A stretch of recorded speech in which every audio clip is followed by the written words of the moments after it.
Well, we've known for a while that Venom 3 will indeed get produced over at Sony Pictures, but we haven't gotten any new details in quite a while. We actually now have found out who's going to direct the movie, and it's actually a pretty familiar face from the first two editions of the project. Let's take a couple minutes to talk about writer-producer and now director Kelly Marcel taking over the helm.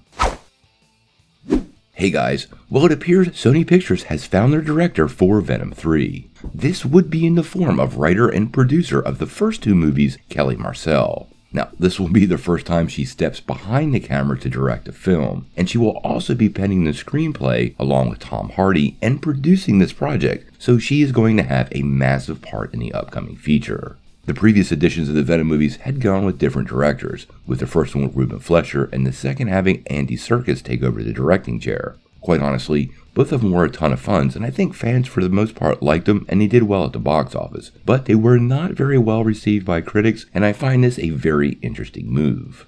Now, the announcement gave us virtually no plot details, but Tom Hardy did recently share a couple of posts on Instagram, and they did tease Eddie Brock's quote-unquote last ride, which to me really does suggest that this could be the last time we see the actor in the role as Venom. Now, whether this means a face-off with Spider-Man is in the cards, we're going to have to wait and see. We all know that's what fans really want to see, and I can't imagine them wrapping up this trilogy and maybe not providing that fan service that they've been teasing for so long. Venom did make a short appearance in Spider-Man No Way Home in that post-credit scene, and left behind a little piece of the symbiote in the MCU. This led to a lot of speculation that the confrontation between these two characters could be coming quite soon, because it's unclear where both studios are headed and what Sony's intentions are for the future of Venom beyond the third installment. Now, the last film ended with Cletus Cassidy's apparent death, but you know how symbiotes work, and I really find it unlikely he's truly gone. We also saw Detective Pat Mulligan seemingly take the first steps to becoming the symbiote known as Toxin, which I do expect him to appear in the upcoming film, but whether this is in an antagonistic role or some kind of ally to Venom, we're going to have to wait and see.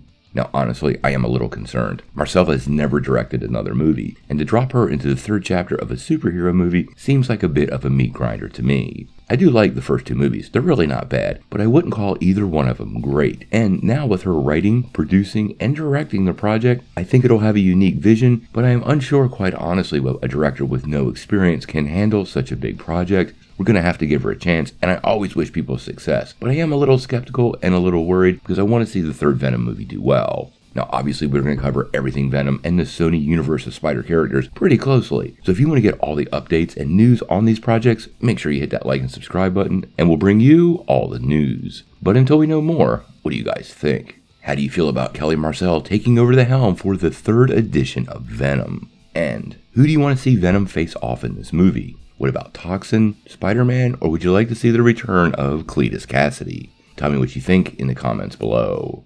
If you like this video, make sure you hit like, click subscribe, and if you don't ring that bell, you won't get any updates. Peace.